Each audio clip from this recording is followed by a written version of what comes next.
Sveicināts! Ja tu netici Dievam, ja tu netici evaņģēlijam, tad šis video ir priekš tevis. Noklausies lūdzu šo informāciju, šos 12 punktus, un es ceru, ka tu pieņemsi pareizu izvēli. Pirmais punkts. Dievs skaidri saka, ka tu dzīvo uz zemes nevis vienkārši tāpat nejauši. Tu esi radīts no Dieva. Dievs mīl tevi un ir radījis tevi ar noteiktu mērķi. Bībele ir grāmata, kur ir rakstīts Dieva runātais vārds. Mūzes 1. nodaļa. Un Dievs radīja cilvēku pēc sava tēla, pēc Dieva tēla viņš to radīja. Vīrieti un sievieti viņš radīja. Otrais punkts. Bībelē mēs uzzinām, ka cilvēks, neskatoties uz to, ka viņu ir radījis Dievs, ir izrādījis nepaklausību un ir kritis grēkā. No Jesajas grāmatas 53. nodaļa.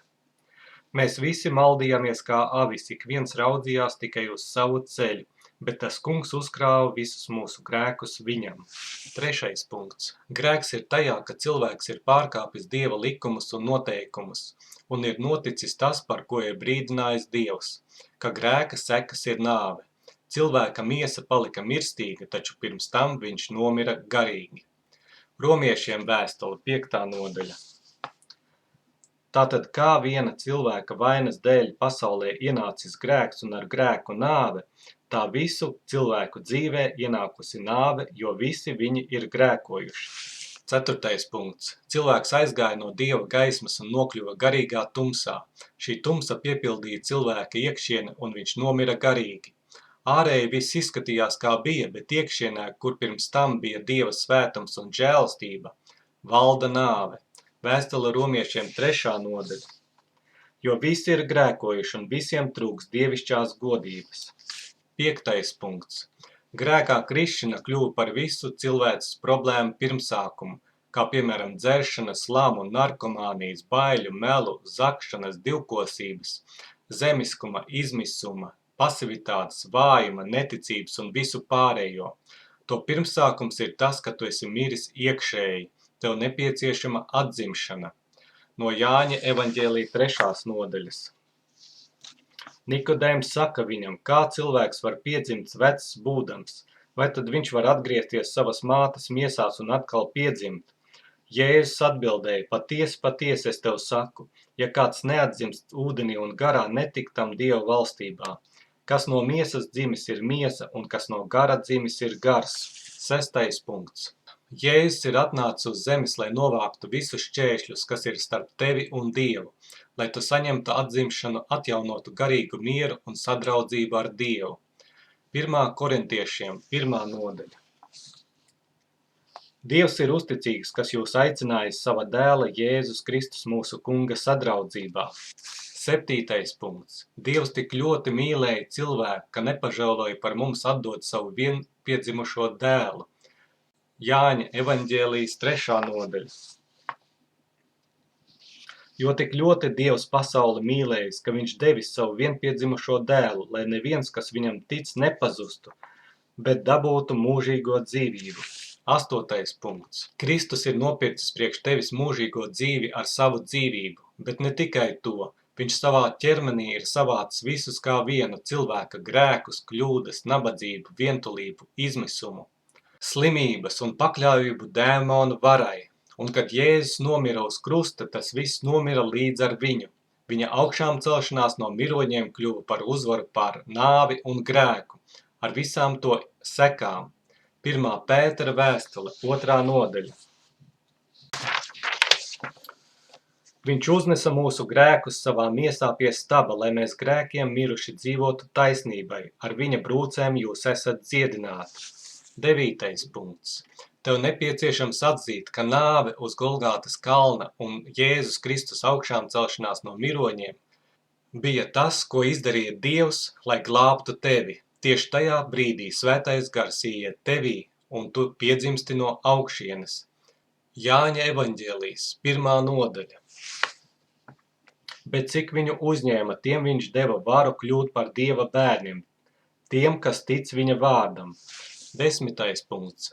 Jēzus nav mainījies.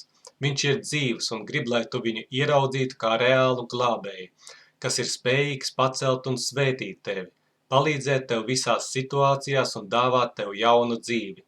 Ebreju vēstule 13. nodaļa. Jēzus Kristus, vakar un šodien tas pats un mūžīgi.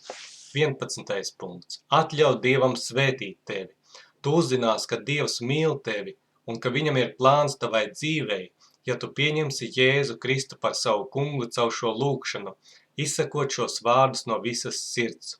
Atkārto lūdzu pēc manis. Dievs, piedod visus manus grēkus un kļūdas. Es lūdzu, lai Jēzus kļūst par manas dzīves kungu. Jēzu, ienāc manā sirdī. Pateicos tev, ka tu pieņēmi mani un devi man tiesības būt par tavu bērnu. Un piedevi visus manus grēkus.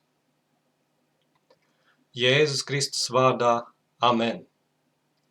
Tagad lūdzu paklausies no vēstules romiešiem, 10. nodaļas.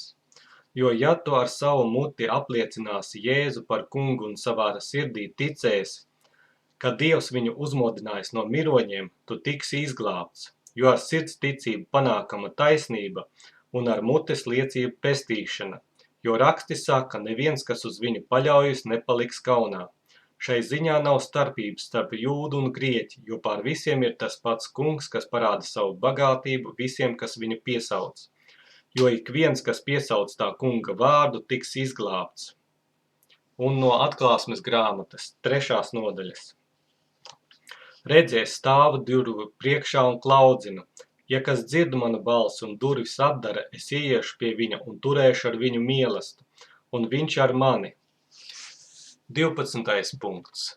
Tu esi atdevis savu dzīvi Jēzus Kristus rokās. Tagad tev nepieciešams atrast citus ticīgos, kur tiek sludināt dzīvais Dievs. Šajā draudzē tu varēsi pieņemt ūdens kristību un saņemt svēto garu, kas palīdzēs tev dzīvot svētu dzīvi. Apustuļu darbi 2. nodaļa. Bet Pēteris tiem atbildēja, atgriezieties no grēkiem un liecieties kristīties ik viens Jēzus Kristus vārdā, lai jūs dabūtu grēku piedošanu un saņemtu svētā gara dāvanu. Lai Dievs tevi svētī. Es palūkšu par tiem, kas lūguši šo grēka nožēlas lūgšanu. Debesu Tēvs, es lūdzu par katru cilvēku, kas ir tevi pieņēmis savā sirdī un ir patiesi nožēlojis grēkus. Es pateicos, ka tu esi viņus izrāvis no tumsas varas.